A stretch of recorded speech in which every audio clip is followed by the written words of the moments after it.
that like button and subscribe. Drop a comment with where you're watching from and what time it is for you.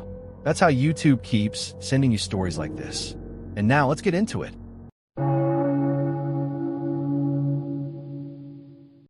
The very nature of my work as an inventor and manufacturer of supportive mechanical prosthetics, specifically tailored for large animals and racehorses, means I am constantly at the mercy of emergency calls in the dead of night. It was the autumn of 1924, a turbulent era following the Great War, during which Germany was desperately struggling to catch its breath. I was in my small workshop on the outskirts of Munich, deeply engrossed in repairing the gears of an old wall clock just to keep sleep at bay, when the sharp, brassy ring of the hand-cranked telephone suddenly shattered the silence. The caller was Frau Elsa von Heller, who, along with her elderly husband Gottfried, managed a renowned horse breeding and training farm situated on the rugged, treacherous mountain path of Walchensee. I held the von Heller family in immense high regard. They had been loyal clients of our workshop since my father's time, back when I was merely a young boy eagerly watching how machines could be crafted to alleviate the suffering of helpless creatures. The couple was in their late 60s, cut from that cloth of resilient Prussian farmers who never uttered a plea for help unless their hearts had leapt into their throats. They were the kind of people who knew how to manage their own affairs through thick and thin. This time, however, things were spiraling into absolute ruin. Their cherished stallion, the oldest on the farm, a venerable sire named Brutus, was drawing his final breaths in his stall due to an acute intestinal torsion, and there was nothing they could do to soothe his excruciating agony. This meant the heavy burden had fallen entirely upon my shoulders to end his misery using my medical methods. The journey to the von Heller farm took nearly an hour and a half through pitch-black darkness, even though it rarely took more than 50 minutes during the day. I drove my old Benz truck with extreme, almost obsessive caution. The rocky mountain roads of Bavaria during that era were literal death traps, especially when engulfed by night. When I finally arrived and veered into the farm's courtyard, a faint curse escaped my lips. The truck's tires sank deep into a thick, sweeping mud that had not been covered with sawdust as was customary. What aroused my suspicion and kind of sparked a fuse of anxiety in my mind, however, was the sight of an old motorcycle with a sidecar idling in the shadows next to the family's vehicles. It was a dilapidated military machine that did not belong there, and no one had mentioned the presence of strangers. In fact, Frau Elsa had assured me that I would find no one but her and her husband in the rear barn. I grabbed my heavy leather bag, designated for veterinary surgery, from the back seat and headed toward the large barn, stumbling through the mud, which nearly ripped my long leather boots off several times. Before my foot could even cross the threshold of the wooden structure, I realized that danger was lurking inside. The massive door was left ajar by more than a few inches, and from the crack emanated a strange voice, sharp, harsh, and dripping with threat, that sounded nothing like Gottfried's gentle tone. I crept forward with caution and peered through a gap in the weathered wooden planks of the barn wall, and what I saw made the blood freeze in my veins. There stood a slender young man, clad in a tattered, old military coat, aiming a Mauser hunting rifle directly at the chests of the elderly couple. I was able to catch almost every single word. The youth, whose name turned out to be Hans, was screaming at them using incredibly cruel and vile phrases, words that would make anyone wince, let alone when directed at one's own parents. Yes, Hans was their wayward son who had vanished 2 years prior. The reason for his late-night intrusion was to force his parents to hand over a sum of 40,000 German marks.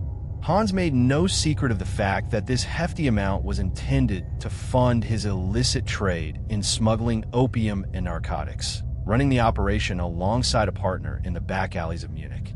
He claimed his partner had provided the lion's share of the capital and that his family had to cough up the rest. Old Gottfried was pleading with him in a trembling voice, trying to make him realize that this partner was deceiving him, that no such real business existed, and that the money would simply vanish into gambling dens and opium pipes. Hans's response was to rack the rifle, threatening to shoot them and take the keys by force. He claimed he knew the exact location of the built-in iron wall safe, stating with chilling coldness that although killing his parents would destroy him psychologically, returning to a neighborhood bankrupt and hunted by creditors would destroy him even more. I knew I did not have the luxury of waiting. I backed away from the gap in the wall and slipped through the opening of the back door, my steps as silent as a ghost. Hans did not notice my presence, nor did Frau Elsa, who was weeping silently. Unfortunately, however, old Gottfried's eyes locked onto mine, and he could not suppress the overwhelming look of relief that washed over his weary face. That fleeting gleam in the old man's eyes was enough to alert the son. Hans spun around with lightning speed, and the long barrel of the rifle was instantly leveled right at my forehead. I froze dead in my tracks, seized by an intense urge to turn back and flee. A firearm had never been pointed at my head before. In my line of work, I had faced rampaging horses that kicked me in the chest, climbed iron fences to escape a pack of vicious wild boars in the Black Forest, and maintained my composure while securing a prosthetic limb onto a circus tiger that awoke prematurely before the anesthesia fully took hold. Yet, none of those things had ever terrified me or robbed me of my courage the way Hans's hollow eyes did. Eyes consumed by madness and the destructive aftermath of addiction.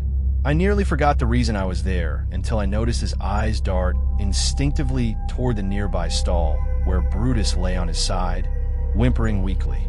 Without averting his gaze from me entirely, he asked his parents in a tone that suddenly lacked its previous malice, "Is Brutus dying?"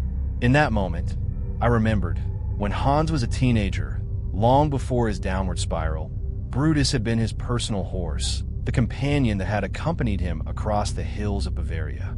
From behind his shoulder, Frau Elsa confessed with a faint sob, "Yes, my boy, we called the mechanic out on this night to see if he could put an end to his suffering." Here, old Gottfried began to implore his son, asking him if he truly wished for this bloody scene, threatening his parents at gunpoint to be the final memory with which his cherished horse departed this world.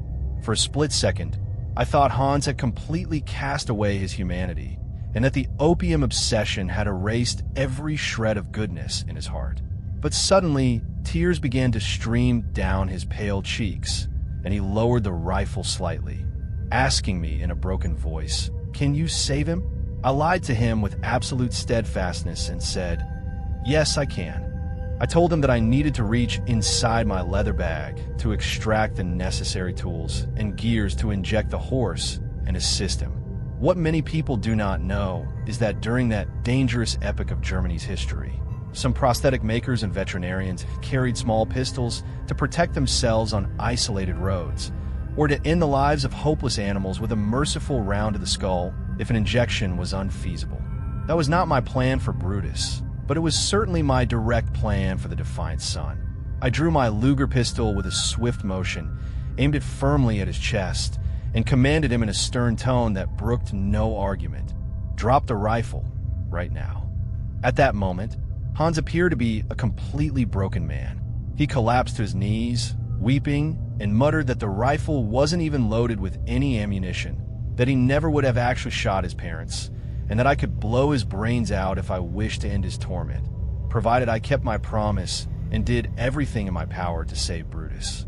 I had no intention of shooting him while he was in this pathetic state, but I yelled at him again to get rid of the weapon.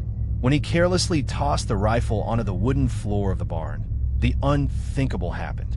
It turned out that a single, forgotten round was resting inside the chamber due to some unforeseen malfunction. The moment the rifle struck the ground, a thunderous shot went off, piercing the wooden ceiling and sending splinters flying everywhere. Thank God, no one was harmed, but the colossal roar caused the 3 other horses in the barn to erupt into a state of sheer frenzy and panic. They began to whinny loudly and slam their hooves violently against the walls, their frantic sounds blending with the weeping of the Von Heller family, who had thrown themselves to the ground, embracing one another in a sudden scene of tears and familial forgiveness. I realized then that the danger had passed. I retrieved the rifle, hurled it far into the mud outside the barn, and rushed immediately toward Brutus's stall. As for the rest of the events, it can be summarized by saying that the old stallion Brutus was not actually dying. Rather, he was suffering from a severe case of food poisoning brought on by some molded feed. Thanks to some medication and a thorough flushing of his system, I managed to save his life.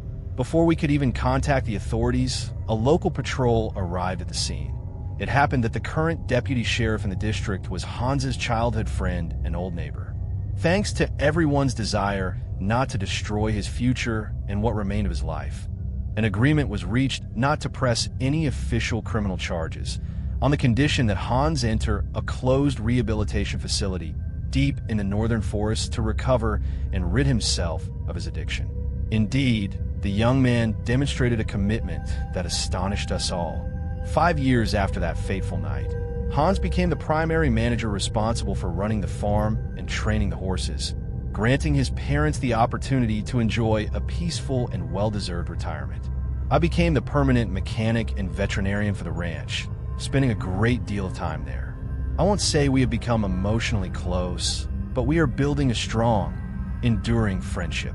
The present, recovered, and clean Hans is the exact same intelligent and gentle youth his parents used to speak of before addiction hijacked his soul.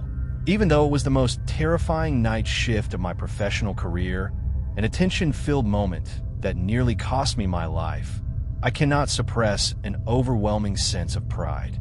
I saved a family from absolute destruction, dragged a man back from the edge of the abyss, and most importantly of all in my eyes, I saved Brutus. That stallion lived a few more years before passing away peacefully in his sleep, and Hans is currently training a small foal he named Little Brutus. I, in all honesty, am pouring my utmost care and medical attention into keeping this little foal thriving. It is a dark tale that began with tears, but it secured a happy ending. And if only all nightmares of the night could conclude in such a way. I worked the late-night guard shifts inside a massive medical repository dedicated to preserving vital specimens and organic organs on the outskirts of the Norwegian city of Oslo. My duties begin in the epoch following midnight, specifically in the year 2022, a time when the corridors are completely devoid of doctors and nurses. I spend the bulk of my time checking the temperatures of giant walk-in freezers, organizing glass storage boxes, and logging serial numbers. It is a job many would view as bleak and deathly, but it grants me my daily bread and covers my financial needs as I near the completion of my university degree in forensic medicine with honors. It is exceedingly rare for this place to witness anything suspicious at night. True, my night shift colleagues possess a few eccentricities, but prolonged isolation breeds that in everyone just the same. I usually arrive at the repository at exactly 11 o'clock at night, the precise hour when the last visitors are expelled and the iron doors are securely locked. I do not know how the breach occurred on that ill-fated night. Perhaps she was hiding inside the changing rooms or blurred into the rows of temporary metal caskets. God alone knows. But the bottom line is that she was a very elderly woman who remained trapped inside the building with us at a time when none but guards and technicians should have been present. One might imagine an old woman like her would wander aimlessly, searching for an exit, weeping over the loss of a loved one, or begging for medication for an illness. But she did nothing of the sort. Instead, she moved through the lobbies of the warehouse with a terrifying silence that mirrored the movements of trained spies, and none of us had the slightest clue of her presence during the first hour of her shift. The first signs of danger arose when a foul odor suddenly emanated from the section reserved for fluid-preserved and refrigerated tissue and organ specimens. I ran alongside my shift colleague, Clara, toward the hall to find out what had caused this sudden decay. Had one of the freezers malfunctioned? Were the autopsy specimens ruined? Yet, nothing that crossed our minds could have prepared us for the spectacle we beheld. The old woman had crawled with her body into an open refrigeration trough filled with crushed ice, a trough Clara was supposed to empty and clean later on. The old woman was thrashing amidst the ice blocks, ripping apart the plastic bags containing marine biology specimens designated for toxicological studies with her bare hands, treating them as though they were enemies threatening her life. We stood watching the scene with a mixture of sheer terror and utter bewilderment. Amazement seized us as she stared with madness into the eye of a massive specimen of a giant sea octopus with long tentacles. It was resting in a preservation solution inside a specialized glass display case, a rare type of specimen imported for marine pollution research. The thick glass of the refrigeration cabin muffled her voice, but we heard her clearly as she screamed into the octopus's face in raspy words. "There you are. I finally found you." She then began trying to tear its head apart with her hands. Since octopus tissue is highly rubbery, tough, and difficult to sever with fingernails, a thoroughly bizarre idea struck the woman. She bent down and began tearing into the octopus's forehead directly with her teeth. However, the surprise lay in the fact that she was wearing a set of false dentures, and with her violent attempts to sever the creature's tentacles, her entire set of dentures became completely stuck and embedded deeply into the gelatinous tissue of the octopus's brow. By that time, a member of the security staff had contacted the police, who had already arrived, but none of the officers dared to intervene immediately. It seemed as though everyone was spellbound, waiting for her next move. Unfortunately, her next move consisted of slamming her shoulder against the glass, shattering the cabin entirely. Shrapnel flew in all directions as she emerged amidst a thoroughly putrid stench wafting from her and the spilled chemical fluids, lunging toward us in a frenzy. At that moment, we realized the odor was not merely chemical. The woman had completely soiled her clothes out of sheer terror and madness. This situation might sound absurdly comical to anyone listening to it now, and the truth of the matter is that it indeed was, right up until that exact second. Suddenly, covered in shards of broken glass, with blood pouring profusely from her wounds, the old woman charged at Clara, tackling her to the ground with terrifying force, screaming in her face, "You tentacled monstrosity! You are the one planting snakes in my body." It seemed that one of her mischievous grandchildren on the internet had shown her some shocking horror clips and marine mutant memes, causing her old mind to fracture and completely detach from reality. The situation ended with the police being forced to use a taser to paralyze her movements and subdue her, but the shocker was that she was entirely unaffected by the jolt. Her slender frame completely withstood the electrical current, perhaps because the officers had utilized a weak charge, assuming she was merely a frail, elderly woman. The old woman spun toward the specimen table, scooped up as many torn pieces of the octopus and chemical solutions as her hands could hold, and pounced on Clara once more. In a matter of seconds, we found ourselves facing a literal nightmare. The woman was attempting to force the intact tentacles of the octopus down Clara's throat by sheer power, all while lashing me with the tail of a dead sea snake that had been used for experiments. Although the scene sounds farcical in the retelling, it was terrifying and deadly at the time. The marine tissue was stuffed with shards of broken glass resulting from the shattering of the cabin, and the old woman was driving the smashed glass directly into Clara's throat, while her own wounds bled over my colleague's face and cut into her flesh. And here came the grand surprise that subsequent investigations unearthed. This old woman was not a woman at all. Rather, he was an old man named Olaf, who had spent his entire life working as a traditional fisherman in coastal villages before completely losing his source of livelihood and facing bankruptcy due to the dominance of commercial trawler fleets, medical warehouses, and corporations that stopped purchasing local catches and replaced them with imports. He had donned the clothes of his late wife, because following his bankruptcy during the period of the Great Marine Depression, his wife had suffered a fatal heart attack brought on by poverty. He began to blame the entire world for her death, directing his greatest fury toward our warehouse specifically. For our facility was the largest client that had severed its contract with him, triggering his ultimate collapse. The incident was truly tragic and horrifying. Clara suffered severe lacerations and acute bleeding in her airways, as well as deep scars covering her body from the shards of broken glass.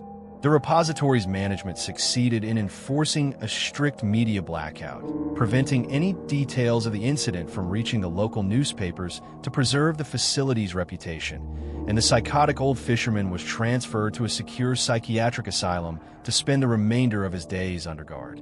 I still work at the very same medical repository on the third guard shift, though I hope my stay here will not be prolonged after my fast approach of graduation. Clara has recovered now and returned to her normal life. But all of us in the department conditioned the management and signed a petition asserting our absolute refusal to receive or store any imported octopus specimens in the dissection troughs from this day forward. Perhaps the daytime shifts would have been more peaceful, but my boorish supervisor, whom I repeatedly wished to teach a proper lesson, were it not for my desire to keep my employment record squeaky clean, forced me to take the night shifts exclusively. I was 22 years old, a young guy with 0 university qualifications, who had spent 6 months in a disciplinary boot camp for teenagers and bounced between 3 different foster families. Consequently, I consider myself incredibly lucky just to find a job that ground out a few pennies for me in the late 1980s on the outskirts of the French city of Lyon. There is absolutely nothing entirely legal about the way Mercier ran that decrepit fuel and toll station, but I was no snitch, and Mercier himself has been resting 6 feet under for nearly 2 decades. The ultimate irony is that today, I am involved with his daughter, Helene, and she is carrying my very first child in her womb, so I must pick my words with caution. In fact, Helene is the one sitting right next to me at this moment, nudging me with her elbow to write down this memory for documentation. I am a very kind person in my private life, and I fully plan to officially present her with a wedding ring before a baby is born. At any rate, old Mercier was a greedy man whose face always bore a repulsive, oily gleam, and I thank God that Helene inherited her features and gentle demeanor from her quiet Italian mother rather than her father. We used to receive some thoroughly bizarre specimens of humanity during those dead hours of the night. There was a man who came in regularly just to squander exorbitant amounts of his meager salary on instant scratch-off lottery tickets. I never saw him win a single franc in his entire life. From his appearance and the shabbiness of his clothes, it was glaringly obvious that he lived on the fringes of the slums surrounding the forest. On one of those late-night havens, pity took hold of me, and I told him, "Mate, don't you think it's about time you stop this? I'm genuinely worried about your financial situation." Do you know what his response was? He didn't utter a single word. Instead, he let out a sharp, pure hiss right in my face, like a snake. A hiss so venomous it made me recoil my chair backward. After that incident, I left him to burn by his own choice. Then there was that giant of a man who stood nearly 2¼ meters tall. He would appear at exactly 2 o'clock after midnight with terrifying clockwork precision to purchase only 3 items: a can of energy drink, a pack of dark, unfiltered cigarettes, and a single, massive pickle wrapped in a salty plastic pouch. He looked about 90 years old, as gaunt as dry timber, but there was no way I would ever dare argue with him over his choices, especially after my experience with the hissing customer. As for the third customer, he was a little lad no older than 8. He would show up at exactly 5 o'clock in the morning every Tuesday and Thursday, asking in a broken voice if we sold old comic book volumes of the Asterix and Obelix stories. I would explain to him every single time that we were a fuel and toll station and only sold fuel and canned goods, but he kept returning like clockwork. One day, I went to an old bookstore in the city and bought 6 bound volumes of those stories with my own money. When a little boy came at his next scheduled time, I presented them to him with a smile. The boy looked at the volumes, then screamed an obscene expletive right in my face, hurled the books violently against the cabin wall, and bolted back into the darkness. To this day, I haven't the faintest clue what I did wrong by him, and I never saw him again after that night, which was a massive relief to me. Yet, all those eccentricities were merely a pale prelude to the actual nightmare that unfolded on a foggy November night. I was standing behind the glass payment counter, busy filling out the logbooks, when the silence of the place was pierced by a booming, deep, and thoroughly posh voice. It demanded explicitly that I cook up a smoked sausage sandwich immediately, because the sandwiches displayed in the rotating warmer looked charred and as disgusting as corpses. I glanced at the machine, and his words were spot on. Those sausages had been spinning in there for at least 3 days, knowing how stingy Mercier was, so prepping a fresh batch was hardly an insurmountable task. The only problem? I couldn't see a soul in the shop. The voice was incredibly close and urgent, shouting again. "Move your backside, guard. I don't have all night to waste here." I bent my body over the high wooden counter to investigate the blind spot beneath the glass. And there I beheld a short-statured man, a dwarf, standing completely pressed against the wood, to the point where his forehead nearly touched the bottom ledge. I admitted to myself that I felt embarrassed because his position had made him impossible to see from behind the counter. I apologized to him in an overly polite manner, saying, "I am terribly sorry, sir. I didn't realize you were a person of short stature." The man let out a sharp exhale and appeared thoroughly vexed, stating that these modern euphemisms made him sick to his stomach. In a stupid attempt of mine to fix the situation, I stammered, "My apologies again. I didn't notice you were a dwarf." At that exact moment, I saw his face turn crimson with rage and bitterness, and I knew I had botched it completely. My mind scrambled through my shallow memory for the correct terminology used in that era, when medical distinctions weren't widely known to the public, and he sharply explained to me that he suffered from a specific growth disorder that demanded respect. I had absolutely no intention of causing offense. During my time in the disciplinary camp, I had been attacked with a burning acid substance that left one side of my face severely scarred and rendered me blind in my left eye. Thus, I was the last person who would ever mock the physical differences of others. I told him in a calm tone that I would cook the absolute best sausage sandwich for him, and I asked him to accompany me to the self-cooking station in the corner of the cabin so we could supervise its grilling together. Somehow, this offer succeeded in igniting his rage into absolute madness all over again. He started screaming in my face, delivering a lecture that resembled a classical theatrical monologue, asserting that he was the customer and shouldn't have to budge from his spot, and that my job was to go prepare the food and dress it with all the toppings without discussion. In reality, the machine was strictly self-service, but I chose to play it safe and told him with a fake smile that I would fetch it for him immediately. The short man replied in a dry, rigid tone, "It's too late now. You've ruined everything, and it's time to pay the price." Amidst my absolute astonishment, I saw the short man begin to stretch and rise. Yes, he was slowly ascending until he reached a full height of 1 meter and 80 centimeters. At that very instant, he plunged his hand beneath his long, draped coat and pulled out a sawed-off shotgun. He leveled the weapon right at the center of my chest and said coldly, "If you try to touch the panic button under your foot, I'll blast a hole in your chest the size of that sausage sandwich you were too lazy to cook." To hell with Mercier, and to hell with the station. I was not about to die for a job that paid me crumbs and forced me to stay up 5 nights a week. I looked at the man who had suddenly transformed into a heavily armed giant and said to him calmly, "Keep your cool, mate. All the money is yours." I emptied the entire contents of the cash drawer for him into a cloth bag he produced from his pocket. He flashed me a sly, vindictive smirk, then turned to walk out of the glass door with confident strides. But he didn't just leave quietly.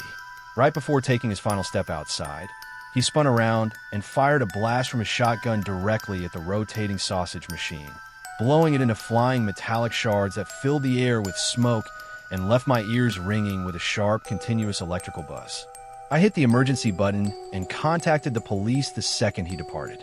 When the investigation got underway, we uncovered a series of shocking facts. First, old Mercier was so tight-fisted that he had installed a fake outdoor security camera made of cheap plastic to trick thieves. Consequently, we didn't have a single frame of the criminal as he exited or boarded a vehicle. Second, the indoor camera was functioning, and upon reviewing the tape, the clever trick was revealed. The man had been crouching entirely on his knees atop custom-made, professionally padded boots designed to make him appear extremely short. He had practiced this stance to ensure his actual legs vanished behind the blind spot of the counter. This perfectly explained his absolute refusal to accompany me to the sausage machine, as his movement would have instantly exposed his actual height. The hilarious part was that this fake dwarf was wanted in several armed robbery cases in neighboring districts, and he had never once fired a shot in any previous crime. Do you know what caught him? his showy stunt shot at the sausage machine. Forensic experts managed to trace the ballistic projectile and match it to a rifle registered under its original owner's name, and he was arrested within days. Given his lengthy prior record, I am entirely confident he will spend the rest of his days behind the iron bars of a penitentiary. As for me, I received a severe tongue-lashing and insult from Mercier because he considered me a coward for handing over the cash instead of using the wooden baseball bat hanging under the table to confront a shotgun. I resigned from the job that very instant and retook control of my life. I returned to night school and eventually earned my degree. Years later, I met the woman whose beauty and serenity stole my heart.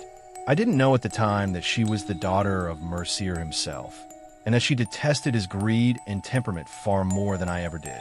Our very first dates were built on shared laughter and mutual relief after learning of his passing.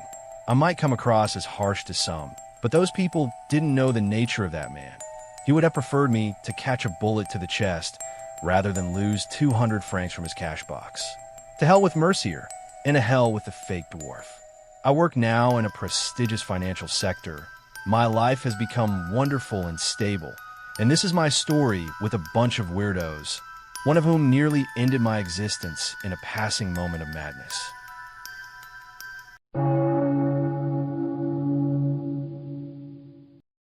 I am the daughter of a Swedish family that settled on Canadian soil decades ago. Despite my Scandinavian roots, I was raised with a highly refined and crystal clear English accent, a trait people always attribute to the strict boarding school my father enrolled me in on the outskirts of Ontario.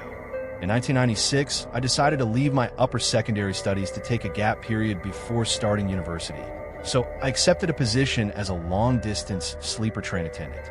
I spent 5 full years in that service, living more upon the iron rails than I ever did on solid ground. The events of this story unfolded during the winter of 1998, a few years before the implementation of the rigid security measures we are all familiar with in public transit today. Regulations during that era were far more fluid, and passengers behaved with a level of freedom that sometimes bordered on outright chaos. That particular journey was my very first shift aboard the Owl train, the nickname we assigned to the late-night express runs that sliced through the remote, snow-covered provinces. On these journeys, travelers were expected to sleep through the trip, and everyone adhered to a code of absolute quiet and tranquility. I remember that children were strictly forbidden from boarding these special night runs, so the carriages were entirely free from the clamor of youngsters or the crying of infants. The train, which belonged to a railway company that has long since declared bankruptcy, was divided into 2 primary sections separated by a corridor insulated with heavy curtains. The forward section, closest to the locomotive cabin, was reserved for passengers who preferred to sit in comfortable reclining seats without the desire for full sleep. This class was cheaper and considerably more crowded with travelers. The rear section represented the luxury class, where the seats had been converted into fully equipped flatbeds for those seeking deep slumber. I was assigned to work the forward section, which pleased me immensely. I could not stand the thought of tiptoeing around elderly merchants and businessmen snoring in their sleep, not to mention that suffocating stench of damp woolen blankets that always characterizes sleeper cars. The night runs did not carry a large crew of attendants. There were only 3 of us aboard that train. I was in charge of the forward carriages, while my dear and gentle friend, Marcus, took charge of the rear sleeper car. Marcus was a quiet young man with warm features. He bore a striking resemblance to the famous singer Bjorn from the Swedish pop group ABBA during his youth. He possessed those same innocent, blonde Scandinavian features, but coupled with a soft-spoken tone and a gentle energy that brought instant reassurance to the hearts of the passengers. During that era, our company heavily urged female attendants to maintain a constant smile, exhibit the utmost politeness and courtesy toward travelers, and endure their rudeness no matter how severe it became. I remember on a previous journey, I was reprimanded by a supervisor because I snapped at a passenger who deliberately tried to touch my hand.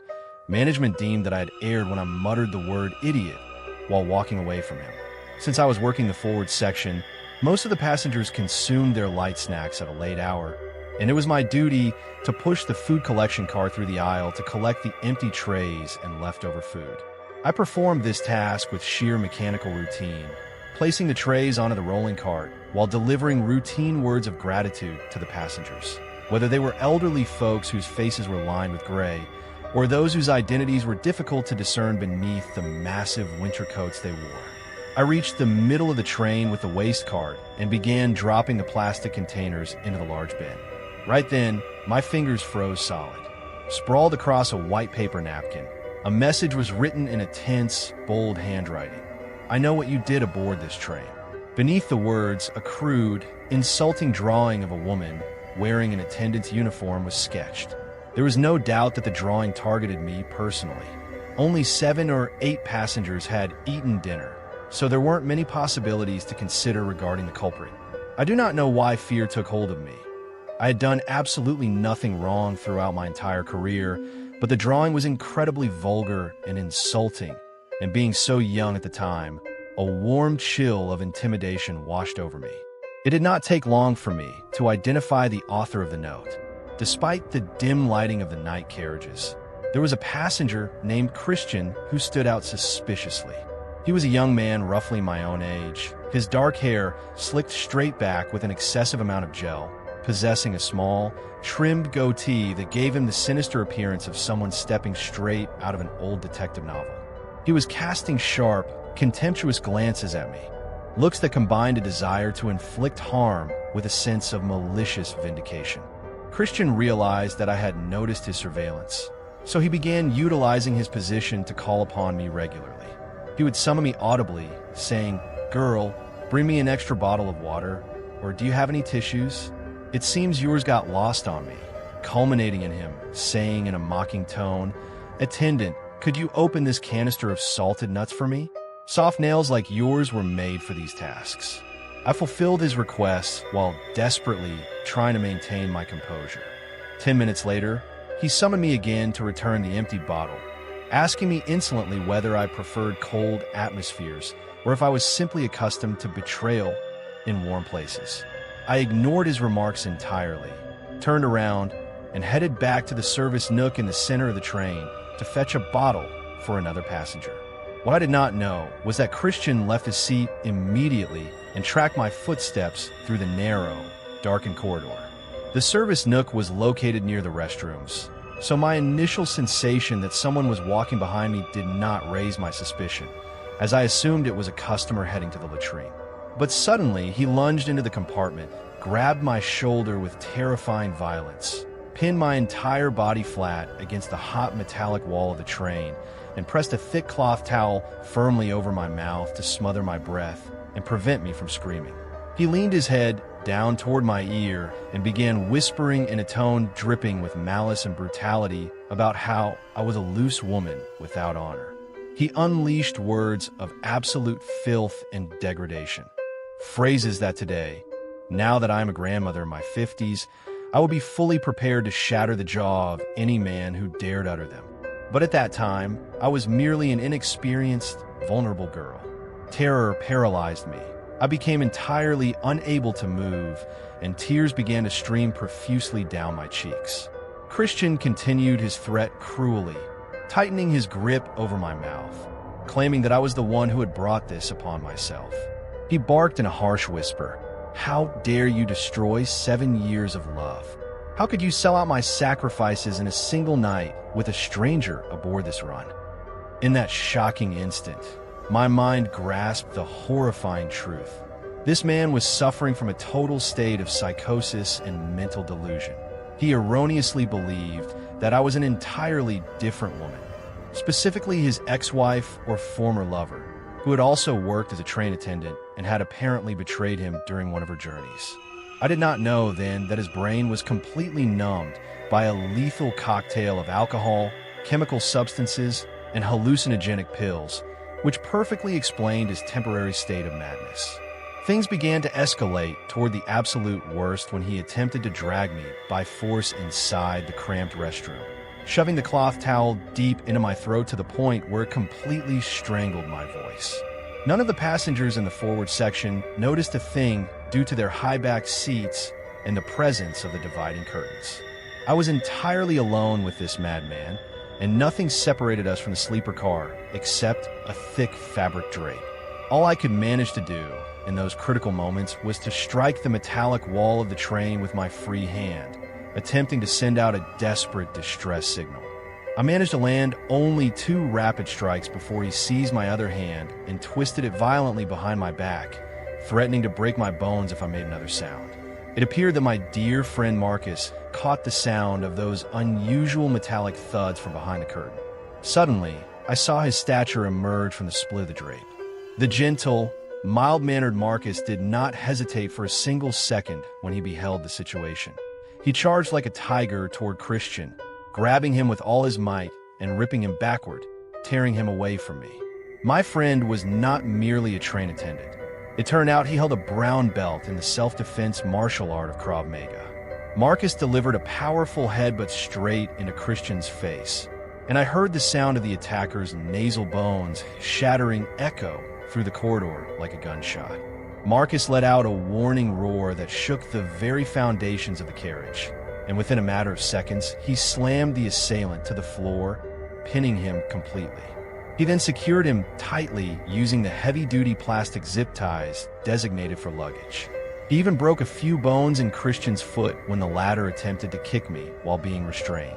Christian spent the remaining 3 hours of the journey bound like an animal inside a malfunctioning restroom at the rear of the train. We transmitted a wireless telegram to the upcoming station, and the police forces in the city of Montreal were waiting on the platform the moment the train ground to a halt. They placed him under arrest immediately. My life changed completely after that night. I became far more cautious and fearful of strangers, and I underwent extensive psychological therapy sessions to overcome the trauma. I also gained an endless, boundless respect and appreciation for my heroic friend, Marcus. I continued in my job for 3 more years before resigning permanently to embark on a new career path. Yet, I will never once forget the terror of that night's shift, nor the face of the brave man who snatched me from the very jaws of death.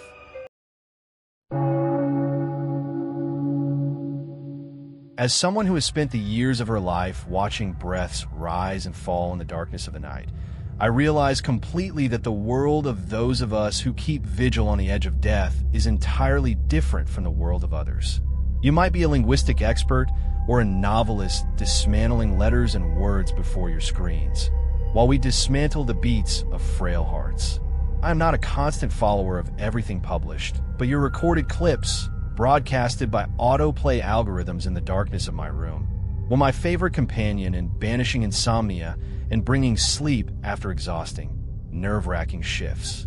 A few close friends encouraged me to write down this tale and send it to you via mail, and I hope I have made the right decision, because what happened that night was terrifying to the point of making one's skin crawl whenever the film of memory passes before one's eyes. Time takes me back now to 10 years ago. I was a 25-year-old girl back then. I had already obtained a first university degree in biosciences, which allowed me to join an accelerated, intensive educational program at a nursing school, a rigorous qualifying diploma spanning only 2 years. This path meant diving straight into practical field training inside hospitals from the very first weeks, which suited my aspirations perfectly. I was utterly weary of sitting behind wooden desks and stuffing my head with books since I was a 4-year-old child, and I was eager to close the volumes and begin cleaning bedpans, inserting suppositories into the rectums of weary bodies, and perhaps, if circumstances permitted, performing that noble deed people call saving human lives. I do not know precisely what drove me to choose this arduous profession in the first place. The frequent sight of pain sometimes makes one forget their original motives. As an integral part of our educational curriculum, it was mandatory for me to spend clinical rotations extending for 2 full months across various departments and hospitals. The underlying objective of the administration was to hurl us into the deepest end of the pool, to harden our resolve and test our endurance.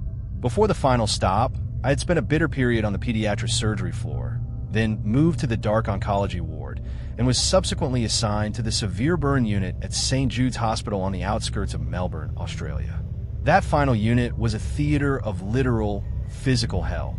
I could spend an entire night recounting what fire and electrical wires do to human skin and how faces transform into monsters of melted flesh. I might cause your listeners psychological traumas far worse than those inflicted by the stories of serial killers and sadistic stalkers whose news they are accustomed to hearing. Thus, you can imagine the sheer, overwhelming relief that washed over me when I read the administrative notice board and learned that my next destination for the upcoming 2 months would be the persistent vegetative state ward. I thought the administration had finally decided to grant me a breathing spell. True, the department was emotionally devastating from a human standpoint, but it appeared as an oasis of absolute silence compared to sitting for hours next to a young patient whose face was completely deformed by a transformer explosion, his nerve endings screaming continuously, reminding him of an unending agony from that tragedy, not to mention the visually heartbreaking appearance. That young man broke my heart, and I do not even want to think about him or conjure up his features now. Let's speak instead about the residents of the world of coma. The overwhelming majority of patients in this department were the elderly, whose bodies had been eroded by strokes or old accidents. Nevertheless, the ward witnessed bustling, sudden activity during daylight hours as visitors and relatives streamed in regularly to visit their families. I was struck with astonishment by this, because common stories always revolve around families abandoning their unconscious relatives after a few months have passed. Perhaps the reason was the tight-knit nature of the local community in those suburbs, as families came almost daily. Our daily duties included meticulous sponge baths, massaging atrophied muscles to prevent contractures, and providing continuous care to lifeless bodies.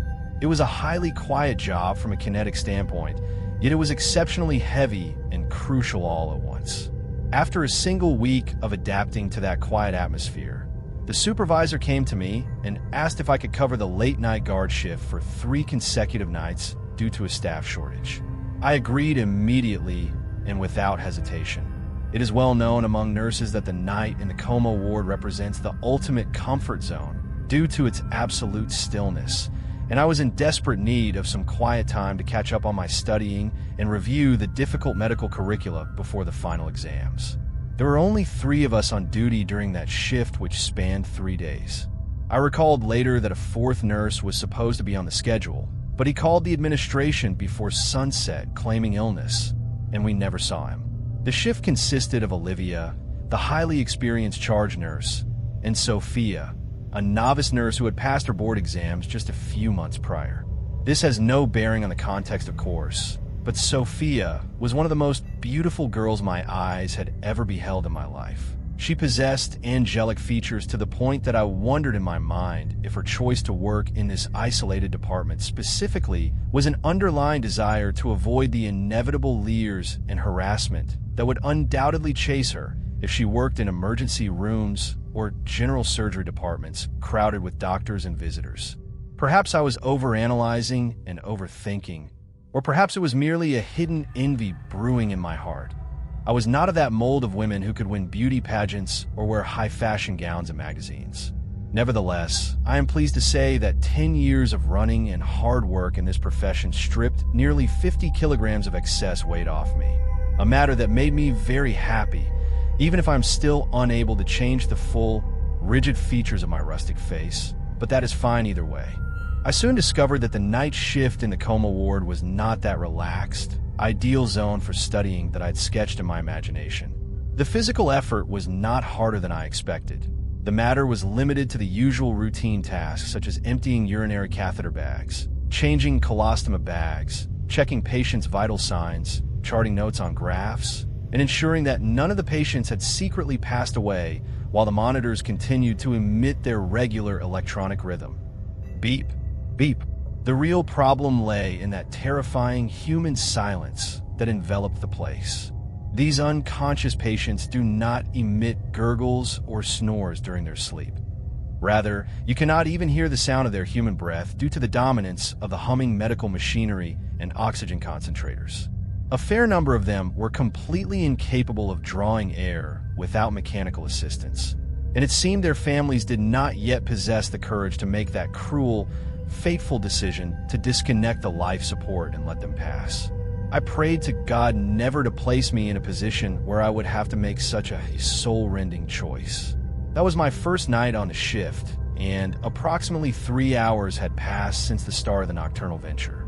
Olivia and Sophia vanished suddenly into the corridors of the department, and I automatically assumed they had headed toward the distant rooms at the end of the hallway to check some reports, though I did not see them leave, and they did not utter a single word before departing the central station. Thus, I found myself entirely alone, sitting behind the central monitoring desk, trying desperately and in vain to force the contents of a thick anatomy textbook into my exhausted mind. As a result of my frustration and inability to focus, I raised my head from the papers to cast a routine glance over room 5, which faced the desk, to ensure that the bodies that had not moved for months were still in their places. Right then, my heart seized violently, and a shockwave paralyzed my limbs. In the bed, located in the far right corner of the room, there was a human silhouette standing bent over the body of the elderly woman resting there. He was dressed entirely in black. It was not a loose robe or a ghostly shroud resembling the attire of the Grim Reaper in fables, but rather he wore tight black athletic trousers, a heavy black hoodie, and the most suspicious detail was his donning of thick black leather gloves. He was leaning his body toward the right ear of the old woman engrossed in her eternal slumber, whispering faint, continuous words. I tried to calm my racing heartbeats, convincing myself for a few seconds that my shift colleagues were playing a prank on me to scare me, and that this was definitely Sophia disguised in these clothes to see my reaction. But this behavior did not resemble the temperament of either of them at all, and there was a hidden voice deep within me whispering that the muscular build and tall, venous stature belonged to a man, not a woman. Nevertheless, my frightened mind refused to accept any other terrifying possibilities at that late hour. I stood up from behind the monitoring desk, stepped inside room 5, and called out in a tone I attempted to make confident. "Cut out these games, Sophia. This foolish trick won't work on me." The black shadow did not turn toward my direction. Instead, he continued his stoop and his continuous whispering into the old woman's ear, as though he had not heard my voice or as though I did not exist in the room at all. My doubts and certainty multiplied that this person could not be Olivia, who weighed nearly 140 kilograms and moved with a noticeable slowness, whereas this phantom was slender and limber. Furthermore, Sophia did not possess this rigid coldness. A fleeting thought crossed my mind that the perpetrator might be one of the janitors or male nursing assistants, as some of those young men were indeed eccentric and loved to stir up trouble. My fears were completely confirmed when I heard the sound of dual footsteps approaching from the distant left hallway, coming from the direction of room 1, followed by Olivia's stern tone whispering in a hushed manner tailored specifically for the corridors of this department. "Who are you speaking to out loud, trainee? What is happening over there?" I raised my gaze toward the hallway to see Olivia and Sophia approaching, and when I snapped my eyes back toward the bed, I found that he had drawn himself completely upright. The man clad in black turned to face me fully, and beneath his black hood, I perceived that he wore a tight cloth mask obscuring his facial features, a balaclava, but it was a thin mask made of elastic fabric, not coarse wool. My tongue clove to the roof of my mouth, and I began pointing a trembling finger toward that dark figure which my mind had begun to label as death. I tried to stammer and trip over words to explain to Olivia that there was an armed stranger or an intruder lurking amidst the patients, but I am entirely certain that no useful or intelligible sentence escaped my mouth. I was in a state of complete shock. Nevertheless, my stammering and gestures were enough to strike panic into Olivia, who instinctively realized something was wrong. The massive supervisor lunged with her body toward the room, while Sophia retreated with terrified steps. Olivia did not handle the situation as a ghostly manifestation of the Grim Reaper, but rather as a looming security breach threatening the safety of the ward. She shrieked at the intruder in a tone blending fear and menace. "Identify yourself immediately and leave the room. Security has been notified and they're on their way here right now."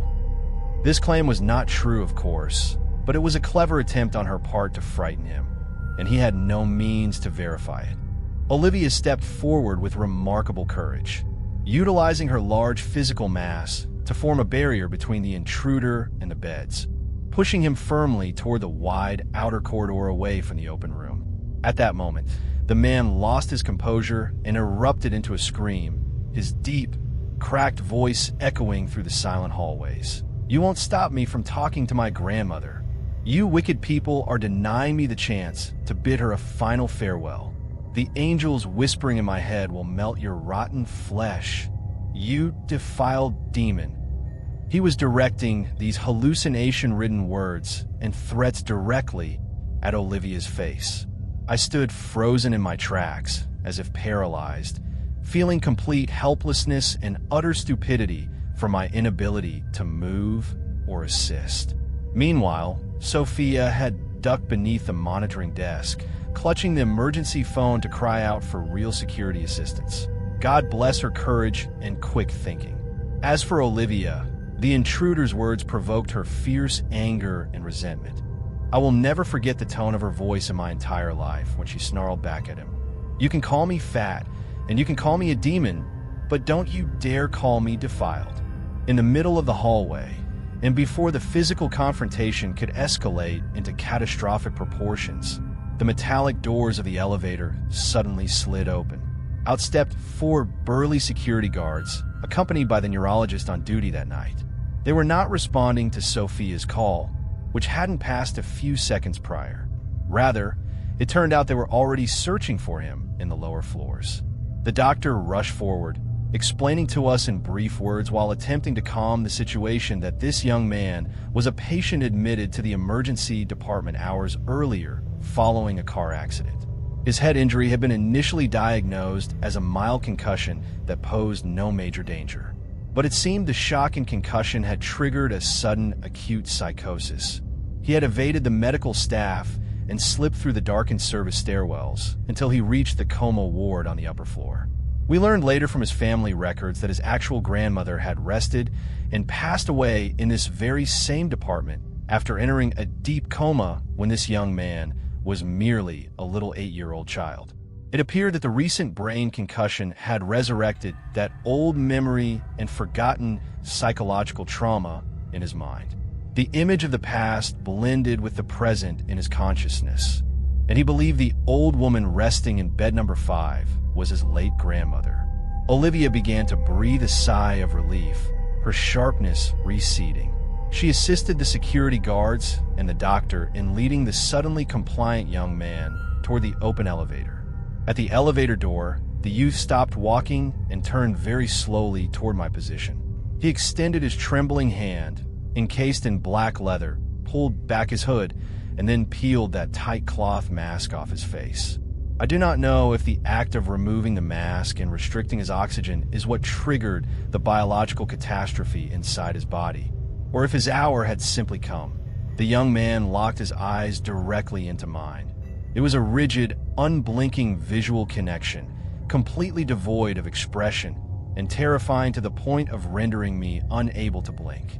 Suddenly, and without any warning, streams of crimson blood began to flow profusely and rapidly from both his nostrils, from his ear canals, and the most horrifying sight that still haunts my nightmares. Blood pouring heavily from his eye sockets and the corners of his eyelids, streaming down his pale cheeks. Before the doctor or the guards could comprehend what was happening, the young man was seized by a violent grand mal seizure. His limbs contorted at unnatural angles, and his body shuddered with terrifying violence before he collapsed like a dead log onto the hard floor of the corridor, amidst a pooling puddle of his blood hemorrhaging from his head. The events moved around me like a cinematic film in slow motion, yet blended with frantic speeds all at once. The doctor dropped to his knees immediately, initiating cardiopulmonary resuscitation, CPR, protocols, and injecting emergency medications, while my colleagues and I watched in absolute awe. After desperate attempts that lasted for minutes, the doctor ceased, looked up at us, and shook his head, declaring the death of the black-clad youth at the scene. The medical summary of what occurred is that the mild concussion he sustained in the accident had caused a hidden rupture in the wall of a weakened blood vessel deep inside his brain, a brain aneurysm, a silent congenital deformity that no one could have predicted or detected without a precise CT scan.